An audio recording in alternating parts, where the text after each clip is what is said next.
Recovery Elevator episode 597. Is alcohol positively or negatively affecting my life? I think that's a good place to start because I say this often on the podcast.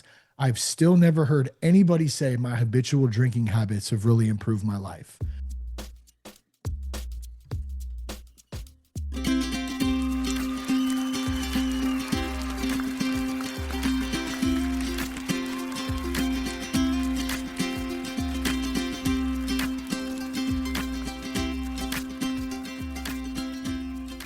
Welcome to the Recovery Elevator podcast. My name is Paul Churchill. This is how we quit. On today's episode, we have Shane. He's 45 years old from Northern California, and he took his last drink of alcohol on September 12th, 2013. Nice job, Shane. It's not too late to join us for our Find Your People retreat in Bozeman, Montana, this August 12th through the 16th. We've got cabin and camping spots available. There's a link in the show notes. Thank you, Robin. All right, let's get started. There is some dog shit in my yard that I won't be picking up. And I've tried. I've walked up to it with a shovel and then said, nope, not doing it. And there it rests. It's still in my yard. Now, I'm guessing I'm like you, and we both prefer a yard with as little as dog shit as possible, preferably none. But I can't seem to get myself to remove this pile of dog poo. Now, about a month and a half ago, I had to put down my dog, Ben. Yeah, he's gone. I still cannot believe it. And his dog poop in the yard is one of the last remaining artifacts from his life. If you can't tell, I'm having trouble moving on. But with each hot summer day, with each passing rainstorm, the microorganisms and insects in the yard, that poop will eventually disappear. Life goes on. Life moves on. And I will be moving on. I guess I'm in the process of moving on. But it's hard. Now, you probably know where I'm going with this. Moving on from alcohol is hard. Yes, there were fun times, great memories, but it turned. And it's no longer serving us. And that chapter is behind us now. So we're moving on as a group, as a community, we're moving on. As Odette said in episode 282, you can miss drinking even though you don't want to drink anymore. Don't sweep the pain of losing alcohol under a rug. It needs to be grieved. It's the loss of a major life companion. But we need to move on. We are moving on. And I invite you to join us. And before we hear from Shane, I want to mention support for this episode comes from BetterHelp. Thankfully, we talk more openly about mental health now, but asking for help can still feel hard, and BetterHelp's latest research confirms it. BetterHelp's 2026 State of Stigma report surveyed 2,000 Americans and revealed that 85% of Americans believe getting support is wise, yet 74% say society discourages people from doing so. Yeah, there's also a stigma surrounding alcohol addiction and recovery, but once I started talking about my struggles with alcohol, that's when the healing began. Just as I encourage you to burn the ships and talk about your struggles with alcohol, talking about mental health in general with a therapist is a great idea. With over 30,000 therapists, BetterHelp is the world's largest online therapy platform, having served over 6 million people globally. Don't let the stigma stand in the way of support. Start therapy with BetterHelp. Sign up and get 10% off at betterhelp.com/elevator. That's BetterHelp, HELP.com/elevator. Shane, how are you? Paul, I'm doing great, man. Great to be here. Fantastic. Shane, let's get right into this. When was your last drink? My last drink was September 12th, 2013. Damn. Yes. And listeners, if the voice and the name sounds familiar, it's because Shane was on this podcast, episode 17. This is episode 579 right now. We're talking like 560 something weeks ago, man. Crazy. And you had 2 years more of sobriety than me at that time. And now you still got 2 more years. And I'm happy that hasn't changed, man. It's so good to have you back on the podcast. How you been? I've been awesome, man. Life is good. Just staying in that space of gratitude as often as possible. Doing well, man. Being a dad, love the work that I get to do today. Obviously, love that alcohol is not a focal point of my life anymore. Life is good, man. God is good. And I'm just happy to be here today, bro. And how cool is it if we just zoom out for a second that we're both still doing this? We're both still sober. We're both alive and we're both doing podcasts, and it's just so awesome, right? Yeah. It's crazy that, like you mentioned, that we're still doing this today. It's a very, very small percentage of podcasts that actually make it past 10, 15 episodes, even. So to be for you coming up on 579, I think you said I'm coming up on almost 600 here shortly. And it's pretty amazing, man. And so I'm grateful for being able to get to do that work. And as long as it's fun and it's serving a good purpose, I'm going to keep doing it. You can already pull a theme from this interview from Shane. He said gratitude, grateful, thankful a handful of times, and we're 2 minutes into this thing. And he's an embodiment of that. I've been following his work. I've been on his podcast. We have met in person. I get his emails. I'm on his newsletter. And Shane, hell yeah, man. I mean, talk to us real quick just about gratitude in general. If addiction does have a plan or a purpose, I think it's just to get us to live life from a stance of gratitude. How have you embraced that? And I want to try to present this or put it out there in like as less cheesy way as possible, because I feel like, that like the gratitude word, like it can be loosely thrown around so often lately. And that's great. I'm glad that people are starting to recognize that for what it is, because it does work. And I think when we kind of take a step back from it and say, like, what is the state of being in gratitude as often as possible? It's hard sometimes. Let's just be real. Like, it's hard to see the good in things sometimes if things are going wrong, if things aren't going our way, if something happens. But I think having a sober mind, number one, allows me to feel. So it doesn't always mean that I'm feeling the exact way that I want to, maybe in every scenario. But what it does do is it gives me enough consciousness to kind of step back and like take a breath and pause for a minute and try to see, like, what is the good in this situation? What is the good in this moment? It might not happen immediately, but it usually does happen. And that's helped me in a lot of situations. And then beyond that, I'm healthy. I'm going to be 45 next month. I have a beautiful wife, beautiful kids. I have a great family surrounding me, great friends, a great podcast platform to get to talk to some amazing people on. So I think just trying to stay in that space as often as possible. And it comes with reps too, just like anything. Like, there's been a lot of practice in that, and I'm still having to practice it. And I think that's where it's at. Whatever we're doing, if we're putting the work in, we're putting the reps in, over time, that consistency, you're going to see some results. And just having a positive state of mind is one of those things where you can do that. Comes with reps. I like that. Gratitude is definitely a muscle. It has to be worked at. And it's something that I can land at usually within the hour. Sometimes it used to be like a couple days before. All right, well, I guess I'm thankful for this. Listeners, I want to mention again, this is Shane from That Sober Guy podcast. Coming up, I'm almost 600 freaking episodes. So Crazy. Unreal. And Shane, I'm going to ask you to share your story. But also in this interview, guys, we're going to zoom out a bit. Shane has seen a lot of themes. He's spoken to so many people. And we're going to talk about that stuff, what he's seeing, maybe what he thinks causes addiction and things like that. But before we get there, Shane, give listeners some background about yourself. I think you said your age, you're 44, 45 next month, July 15th. Did I remember that right? Yeah, that's correct. July 15th. On, man. And we're both the same age. We just figured that out before we hit recording. So yeah, where you're calling in from, maybe what you do for a living, what does your family life look like? And then what do you like to do for fun? Yeah. So yes, 44, I'll be 45 in July. I'm from Northern California. 2 kids. I have a daughter who's 16. I have a son who's almost 12. And then my wife and I, we've been best friends since we were kids. We've known each other since the 6th grade, ended up getting together in our early 20s and partied a lot those days. Ended up getting married in our mid 20s and then having some kids. And that's kind of when I figured out, like, hey, you're being a dumbass and you probably need to make some changes. So we're still going strong today, which is awesome. I actually do podcasting and communications for work full time. So getting sober, cutting alcohol out back then was one of the early first steps in that process of getting on a better path in this life, in this experience.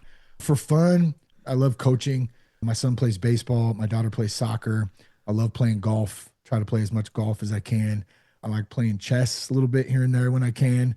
The thinking, trying to strategize, that type of stuff. I love fitness too. I love working out, trying to stay fit mentally, physically, emotionally.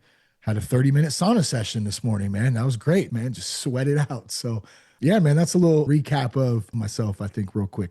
Well, Shane, I'm going to turn it over to you with your story. I'll jump in with questions, and I'm excited to talk about perhaps we might loop back to gratitude, some other themes in your life without alcohol afterward.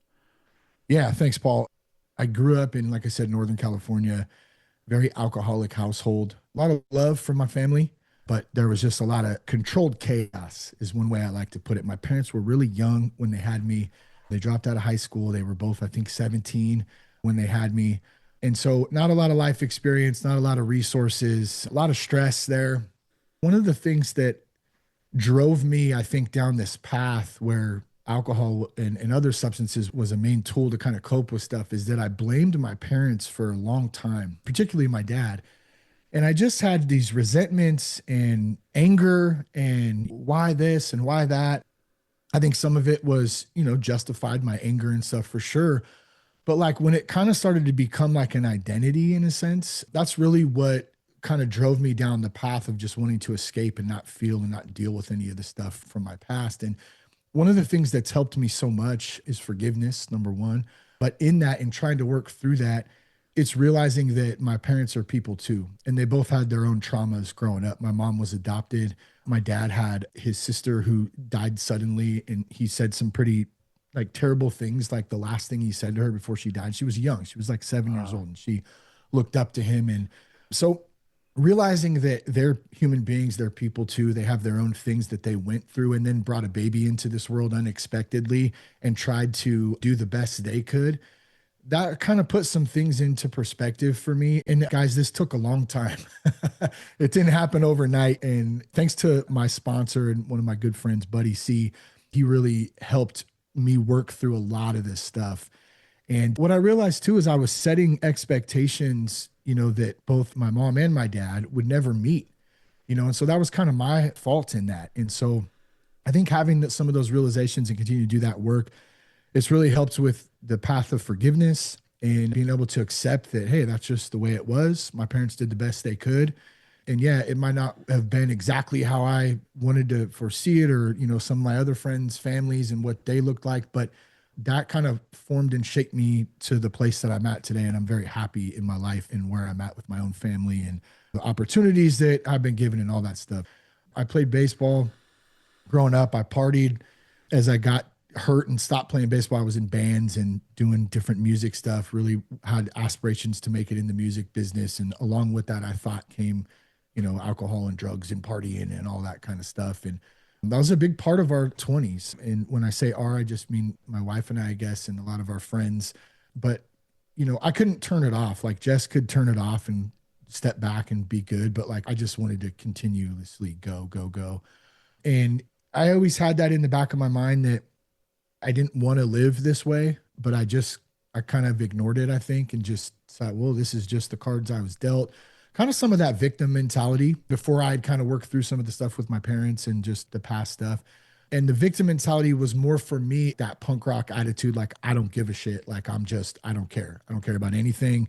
I'm just going to do whatever, just kind of wild out. And it just got to a point once we had our daughter, having kids gives you a new perspective on life. And I slowly started to realize that I was becoming everything that I never wanted to be. And so it really started to mess with me internally, my mind, my emotions. I didn't know how to deal with any of that stuff other than just to drink about it and numb out. So the last couple of years of my drinking, like 2010 to probably 2013, right around when I stopped, it progressed really, really fast. I didn't know how to stop. I didn't know how to live life in any other way. Part of that culturally, socially, it's so normalized. It's a normalcy bias with the drinking culture, especially when we grew up, Paul. Like it was, you go to a game, you drink. You go to an event, a concert, wherever, a party, you're drinking. You celebrate for a birthday, you're drinking. You're mourning a death of a loved one, you're drinking. it's so normalized. I just thought that's just what you did. And so to come back to that and realize, wait a minute, this isn't the way I want to live my life. At that time too, there wasn't a lot of people publicly talking about this either. There was a lot of resources, 12 step, which is amazing. And I did go and end up getting some help, but I got to a point where I felt like something really bad was about to happen and that God had something way bigger for my life and for my family's life as well. And so those were kind of two motivating factors, I think, in the final decision. I had tried to stop multiple times for a couple of years, and I would put together a couple of weeks here and there. I'd switch off between smoking blunts and drinking, beers and other stuff. But it always ended up back in the same place, and it continued to get worse. You asked me when that last drink was, and I can remember that till this day on September 12th, right around there. That afternoon, I had asked my wife, I said, hey, I need to talk to you about something. And so we met at our favorite little bar downtown, a restaurant place, and sat outside. And I had like a cup of vodka and just a little bit of orange juice in it. And I remember just drinking as fast as I could. And I just said, like, I need help. I can't do this anymore. Like, I don't know how to stop. Like, I'm drinking at work. I'm drinking on the way to work. I'm drinking at home at nighttime. I'm getting other substances to help maintain that drinking habit. And so it was just not good. Really low confidence, a lot of shame. What was it like when you told your wife? What was Yeah. that feeling like? I was scared. I was nervous. I didn't know how she was going to respond. But at the same time, it literally felt like there was just massive weight of the world like lifted off my shoulders. I can still think back about it and visualize the feeling of just like relief, which was great.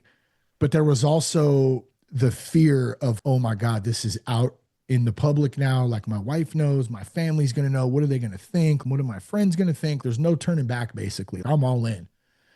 My wife was amazing. And she didn't know the extent of it because in the last year, I was really hiding a lot of stuff, mainly the drinking and stuff too. Like, she didn't know the full extent. She knew that I was being an idiot sometimes because we had issues, but she was supportive though. And that next morning I had made a phone call to an EAP place that I had through my work.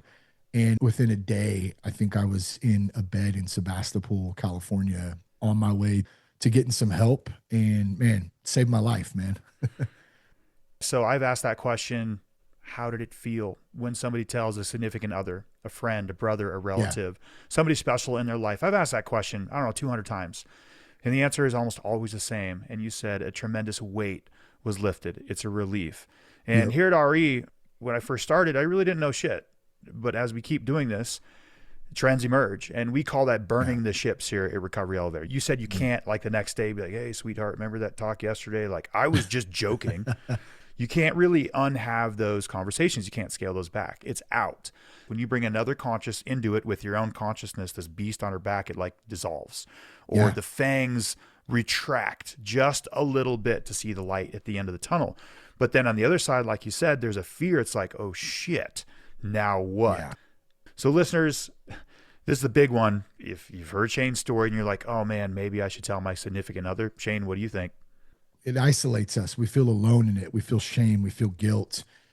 And it's okay. That's what I would say first. It's okay to feel that because we're kind of taught to deflect from that. And that's what gets us in the pot of drinking in the first place, right? We don't know how to feel. We don't know how to process those feelings. We're scared. There's fear.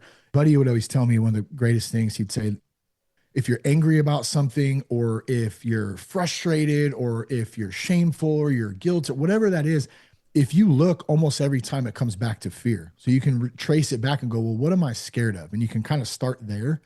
So I know there's a lot of those feelings going on, maybe for someone out there listening to this right now, and that's okay. But what I would say is when you're ready, hopefully sooner than later, pick somebody that you trust and open up a little bit and start to talk to them and start to share a little bit, because there's a lot of healing and relief in that. And yeah, you might have a path ahead. You probably will. I know I did, but that's a good thing. Uncomfortable is scary, but it's good. That's when we're growing. And if I can kind of add to the other side of that coin, Paul, that you said about the relief part, because that was in that moment. The next morning when I woke up and I knew I had to get on that phone and call EAP and go through that whole process, man, my mind was really messing with me. And it was telling me things like, Don't be a bitch. You got this. You're fine. You're not as bad as that guy. You're not as bad as him. What are you talking about? You don't have a problem. What is your family going to think? What's your friends going to think? It was beating me up bad. So I took a walk. I grabbed my dog. I said, I got to take a walk right now. And so I went on this walk, and normally a pretty busy parkway by where we lived at that time. And I'm walking and I'm just trying to like get some clarity. I'm committed, but I'm having doubts now. And I see this book laying in the middle of the road. And I walk up, and there's no cars, which was weird in that time because it's super busy parkway. And the book is like right outside of the little bike lane thing. And I notice it's a Bible. And I'm like, whoa, that's kind of crazy. And I walk right past it. And it wasn't like an audible voice or anything, but I just felt or heard, or it said, go pick it up. So I turned around and I went back. And when I went to pick it up, we still have the Bible, man. It's this old tattered Bible. It's pretty cool. And I just felt this huge feeling of peace. And I just felt and heard like, go, I got you.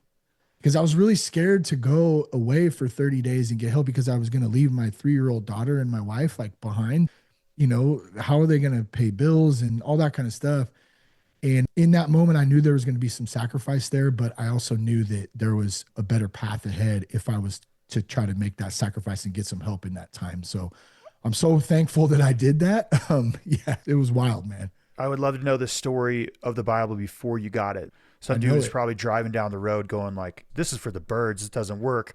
Threw it out, not knowing that the higher power of the universe is working through that person to get you the bottle.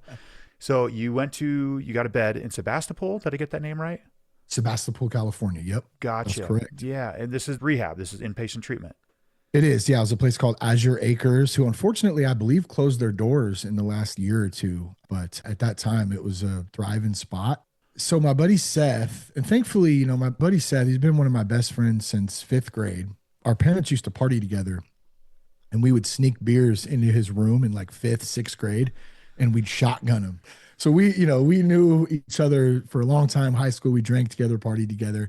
Well, he actually had gotten sober about 2 years before I did. He was in the Coast Guard, and he got into some trouble, and alcohol, same thing, just did not mix well with him. And so he decided to get sober. And so I had him on my side, and in addition to my wife. We've all been friends for a long time. And he went to this same place at Azure Acres just a year or two prior to that. So there was some comfort in that. They both drove me up there, dropped me off. It was wild. I was scared. I was excited at the same time. Like, I wanted to be there. There's a lot of people who go in, they don't want to be there. And I get that. But like, I wanted to be there. I was ready. I think I slept in a detox room for 3 or 4 days at first, had some crazy ass dreams, like just the wildest dreams, just kind of trying to get things together. And just, you're in this strange place and other dudes in sharing a room in this detox room. And it's a little bit weird, but I felt like I was supposed to be there after I got over the fact of going, how in the hell did I get here? I didn't wake up, at 10, 12 years old one day and be like, hey, I think I'm going to have an alcohol problem and like go to rehab one day. That sounds awesome. That was not the plan at all. Through rehab, what do you think the biggest lesson you learned was? And then also right after rehab, that's a shaky time for a lot of people. Those first couple of days, a lot of people relapse. I don't have the exact data in front of me, but I do know. So when I was in there for 30 days, there was roughly 35, 36 people, I think, in there at that time. Like a year and a half later, all of those 36 people had either relapsed once or were back out on the street, or they were still trying to get it. But nobody was consistently sober except myself after that, out of 36 One out of people. 36. Yeah, somewhere around there. Like I said, don't quote me on that. I know it's close to that. But point being, the success rate is low sometimes. And I don't think that's necessarily like quality of service. I mean, maybe it could be sometimes quality of service, quality of resources, whatever that may play a part. I think the bigger part here is you're not going to get someone to change unless they want to. They have to be ready. And I get that question a lot. Well, how do I deal with, my spouse, or how do I deal with my son? It's heartbreaking, to be honest. I deal with it till this day with my dad. He's still out there. He still has mental health issues. He swears he doesn't drink, but he does. I've had to come to terms with that and accept that nobody's going to change unless they want to, until they want to. And so my job which has been really difficult. And I would love to share this, and hopefully somebody can pick this up and have some comfort in this themselves. I have to create very clear boundaries, but I have to love them where they're at. And I have to pray about that. I'm here. If the moment comes up and they're ready, I'm here. But until then, I can't focus my whole life around that. And it's heartbreaking, but I have my own sobriety to keep. I have my own family to take care of. And that might sound a little selfish, maybe, but it doesn't come from a selfish place. It comes from a place of like forgiveness and having to learn that that's literally the only route to go. Shane, can you tell us the origin story of TSG, that Sober Guy podcast, and then how that has affected your own sobriety, your own recovery? I imagine it's been helpful. Oh gosh, it's been so helpful. So basically, I was back to work. I was commuting about 4 hours a day. And in between that commuting time, I was also trying to stay sober. I was going to a lot of meetings. I was really trying to stay dialed in, but it was tough. And a friend of mine said, "Hey, you should check out this podcast called The New Man." And my first response was, "What's a podcast?" Number one, I didn't really know. This was in 2013, 2014, right around there. And so I checked out The New Man with Trip Lanier. Great dude. Love Trip. Awesome conversations he was having even back then at that time. And it was really inspiring to me. And my love for music, which I had quit at that time because of, I couldn't go back to, it just wasn't vibing in this sober space. So there was like this big creative hole. I'm an artist, I love to create. And I looked, I said, well, I wonder if there's any sober podcasts. Is anyone talking about this stuff? Like maybe that's out there. And there wasn't really. Dr. Drew was doing Loveline at the time. I think there was an AA podcast. And then Miss Anna David, who actually was just on her podcast just a couple of days ago. It was awesome to reconnect with her. But there wasn't much else out there at that time. And so I think I went home within, a few days of doing that, maybe a week or two. And I literally sat up in bed one night and I told my wife, I said, I'm going to start a podcast and I'm going to talk about my experience, and maybe I'll have some buddies. Maybe Seth can come on. Maybe you can come on. I think I'll call it That Sober Guy. I don't even know if I had named it at that point, but that's kind of how Sober Guy was born. And from there, I just ran with it. And the point was to give a space where people could openly share, not just behind the closed doors of 12 steps. So still honoring those traditions, not talking about I'm never talking about anybody's stuff, personal stuff, anything like that. But like I had hidden stuff for so long, especially in that last year or two, I was hiding everything. And I was so fucking tired of hiding everything. I couldn't do it anymore. I was over it. So I'm like, I want to get this out there. I know there's other people struggling. And in turn, hopefully it helps some people. And man, just as important, hopefully it helps me stay sober too. So that's kind of where that started. And you and I met shortly after that, I think, out in San Francisco, man, for one of your meetups, which was awesome. And man, crazy that we're here still today, bro. Shane, I consider myself to be an OG podcaster in general, and especially in this space. When I first started RE, I went on iTunes. You could see the existing podcasts, and I think I was the fifth. There was a guy named Omar who started his just a couple days before mine. I think he was the fourth. You might have been the second or third. Like, you are the true OG podcaster in the sobriety recovery space, man. You probably had no idea the trail that you would blaze for so many, including myself. While I was doing research, do I do this or not? Of course, I heard some of your episodes. I looked up to you. I was like, man, this guy's a dog. He's awesome. He's doing it. I think I can do it too. And there's a word that comes to mind with this whole project that we're both doing. It's storytelling. And I like to think that we're innovative, and we are. The medium is new, podcast, but really how we've passed along information through humans for thousands of years, the history for millions of years, is storytelling. We come by the campfire, and we're not doing anything different to help our fellow human beings overcome challenges. Thousands of years ago, it was animals with super sharp teeth, right? Yeah. Like we would say, hey, watch out for those bushes, that valley, go there. And the sharp teeth these days is a chemical format, ethanol, alcohol, right? It's really nothing we're doing that's different. And telling the story has helped me so much. So I just did a little bit of math in my head. This is episode 579. It's about an hour conversation and some change from before we hit record. We shoot the shit for a little bit afterward, roughly for an hour and 10. For me, that's almost, 25 straight days of me talking with another person in recovery. In AA, they talk about, hey, if you do one thing, it's talk to somebody else who's sober, like reach out to a sober friend. So how has that helped your sobriety? Well, first and foremost, thank you for just, you were talking about starting the podcast, and we were like a handful, me, you, Omar, like, it was just, it's so cool, bro. And I love what you do. I think you're such a great host, bro. And you have brought so many people together through the work that you've done over the years. So I just like, I really admire you, bro. And really happy to be your friend. And it was so fun when we met back in San Francisco back in the day. And I'll never forget that. So I just want to tell you that, number Thanks, one. man. Absolutely. And then number two, you know how sometimes, I'm sure you've shared your story a lot of times, just like I have. And you know how sometimes new things come up or thoughts come up that you never really considered? You could be 10 years in and it's like, oh man, I forgot about that. Or I didn't even think about that. When you were talking about kind of I'll sum it up as the art of communication. One of the things that I loved to do as a kid, we did a lot of backpacking with my grandpa, with my uncles, with his friends up in the Marble Mountains in Wairika, California. It's like Bigfoot country out there. You see bears and you fish, and there's all kinds of wildlife, and some of the best times of my life. And as you were saying that, I had this flashback of all of us sitting around campfires and my grandpa just telling, I'm getting chills right now, bro, like just telling jokes and telling stories and just sharing with each other and, teaching us how to be good young men and those types of conversations going on. And when I think about that now, I kind of fast forward, I say, man, like, I think that the art of communication, the art of the joke, the art of talking, it's been such a huge part of my life, and it's transitioned me over into this space where I'm at decades later, podcasting for a living and being able to share openly about experiences and kind of things that I've been through, and then hearing other people do it too. So it's been absolutely instrumental in having some success, not just staying sober, but how do I be a better father? I messed up as a dad today. How do I fix it? How do I be a better husband? How do I focus in on the work that I'm doing, like, and make sure that it is meaningful and purposeful?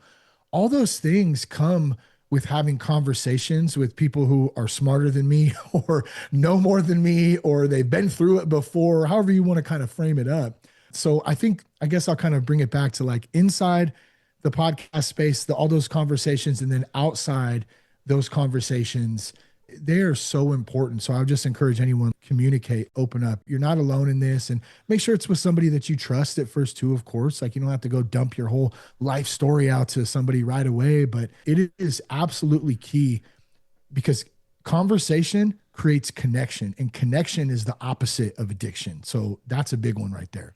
Yeah, I like that line. Conversation creates connection, and we know the opposite of addiction is connection. I love that. Yeah.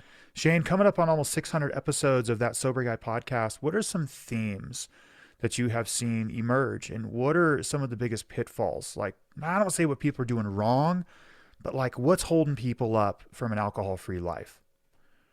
Yeah, great question, Paul. I think that there's a gap in between, like, man, I'm a full blown alcoholic, and the other end of the spectrum, like, I can have a beer or two and be cool. There's this space in the middle that society, that culture tells us that it's socially acceptable. You need a little drink to loosen up a little bit. You go to a game, you go to a funeral, you go to a birthday party. Hey, it's all there. It's at the grocery store. It's so normalized. And a lot of us grew up thinking that, partaking in that, watching our parents do it. And so I've found that there is a space in between that a lot of people just don't know how to navigate that. And it's tough. And I get it. I think that the biggest thing with that is taking a step back and saying, okay, is alcohol positively or negatively affecting my life? I think that's a good place to start, because I say this often on the podcast. I've still never heard anybody say my habitual drinking habits have really improved my life.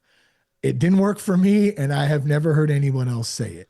And if they have said it, they were probably intoxicated and didn't know what they were saying because they were being a smart ass. So I think we got to kind of take that assessment. It's just like, hey, is this serving me well? Is this not? And so I think a lot of people, what they need in that is they just need a little help. They need a little support. They need somebody to say, hey, it's okay to feel like you're feeling like that. Let's talk about this. Back to the communication piece. I think that's a pretty common theme, especially for high performing people who, I do air quotes here, like they got their shit together already. They're working great jobs. They have great businesses. Maybe they're professional athletes. Maybe they're high up in finance. Whatever that looks like, it looks like it's together. But man, on the back end, the drinking is an issue. The networking events, the parties, the weekend drinking after work. I had a long ass day. I need to have a couple cocktails to kind of mellow out.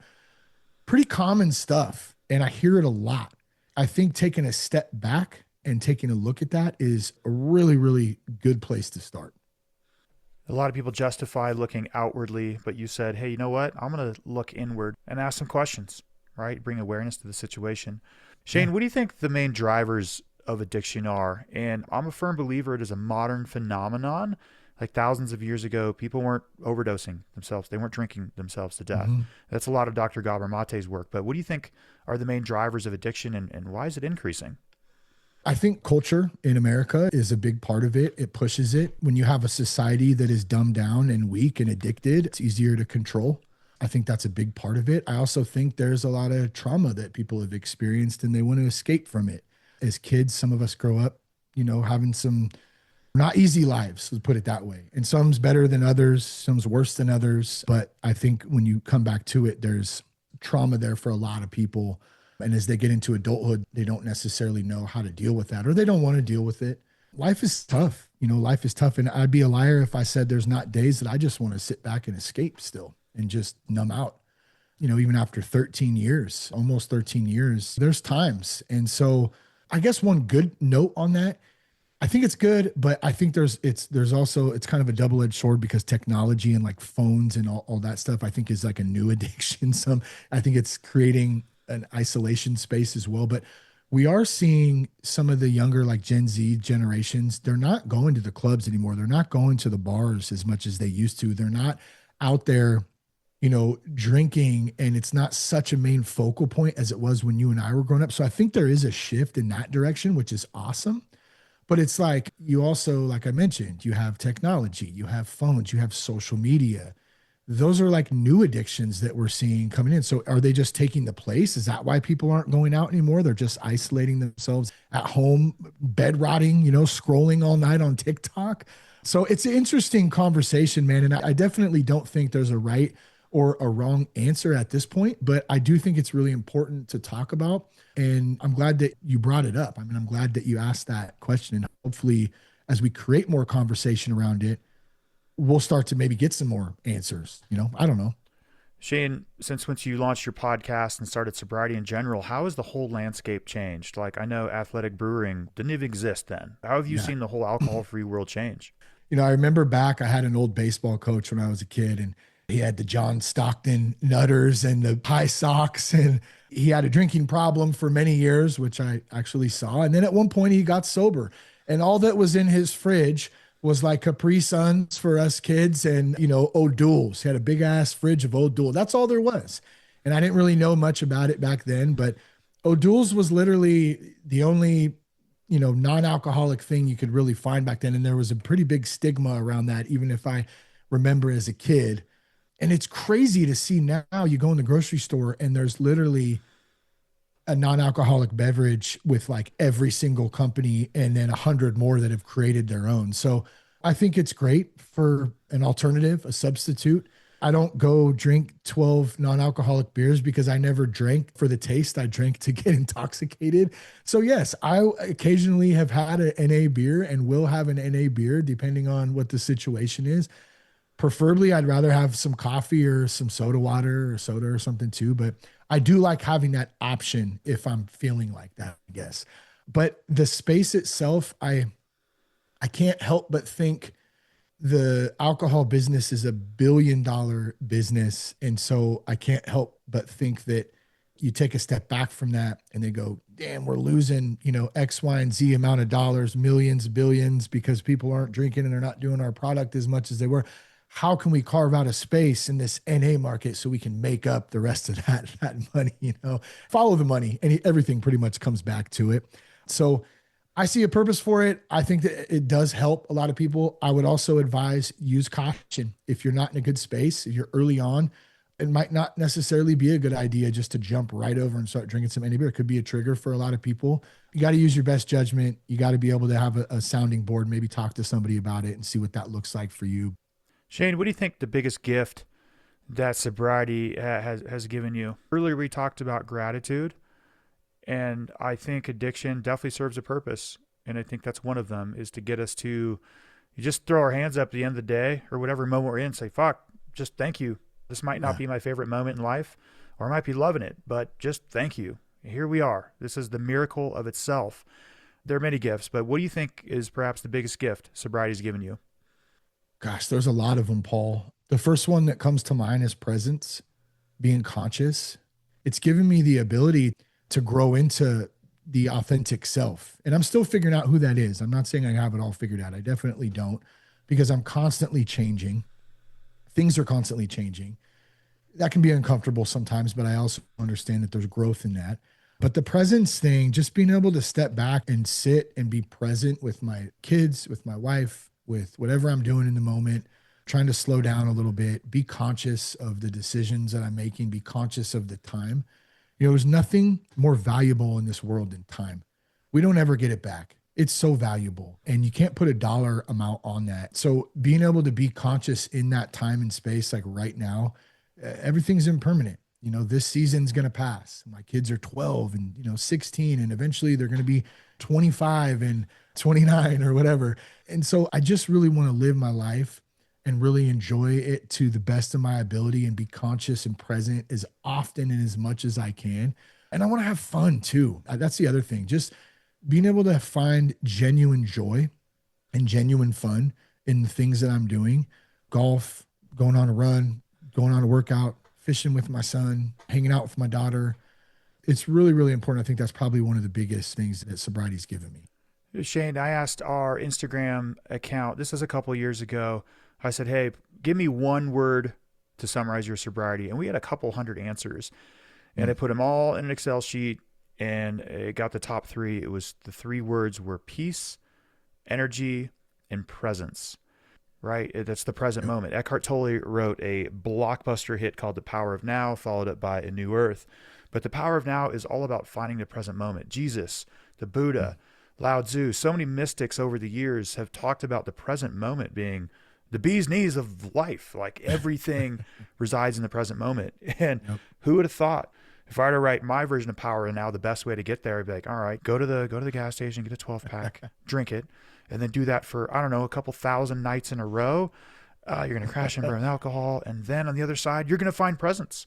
You're going to find peace and energy. I mean, there's got to be other ways, but that's the way that I got there. That's the way that you got there.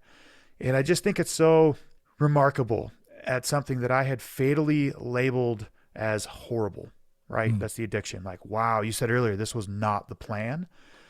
But, people who do recover and really roll with this thing, number one, they're not going to say they're done. You just said it. I'm still learning. I've still got so much to learn. Oh, yeah. But they're so much more grounded. And I think the animals on the planet are struggling. They're leaving at quite an alarming rate. And the way that people connect again with nature, how they notice the leaves in the trees, they notice sunsets more. I mean, just recovery. I mean, addiction alone might push enough people into the present moment of nature going, wow, we have to preserve this.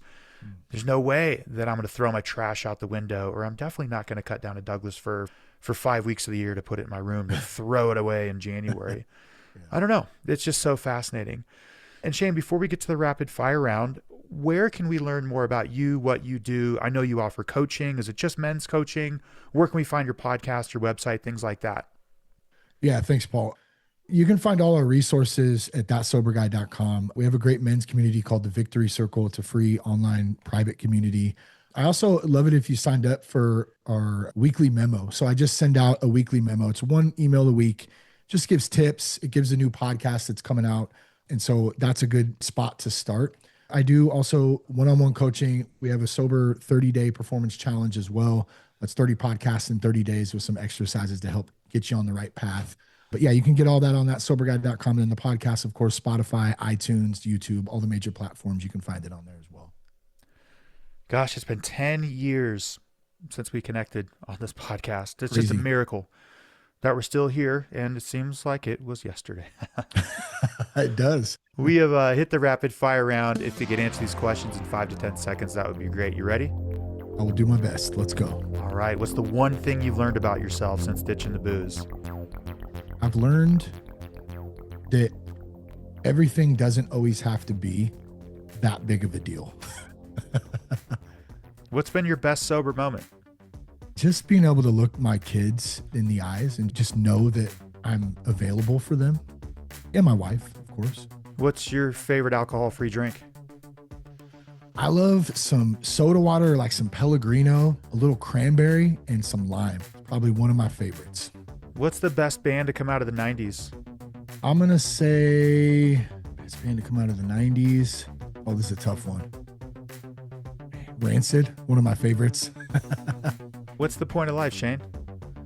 Man, the point of life is to love and be loved. And for me, I want to be a good man, a good husband, a good father, and hopefully be a little more like Jesus every day.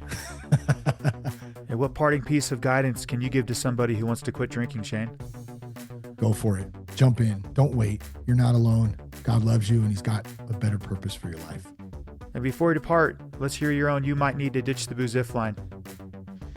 You might need to ditch the booze if it is holding you back and making you feel like crap in any way. Cut it out. Give it a shot. See what it's like without the booze for a little bit. See what happens. Shane Raymer from That Sober Guy podcast. What a pleasure. So great connecting with you again. Keep it up, my friend. You're doing awesome work. Thanks, Paul. I appreciate you, man. I want to thank the podcast team for this episode. We have our editor, Natasha, Robin on the show notes, and Chris on the mixing decks, putting it all together. Recovery elevator. We took the elevator down. We got to take the stairs back up. We can do this.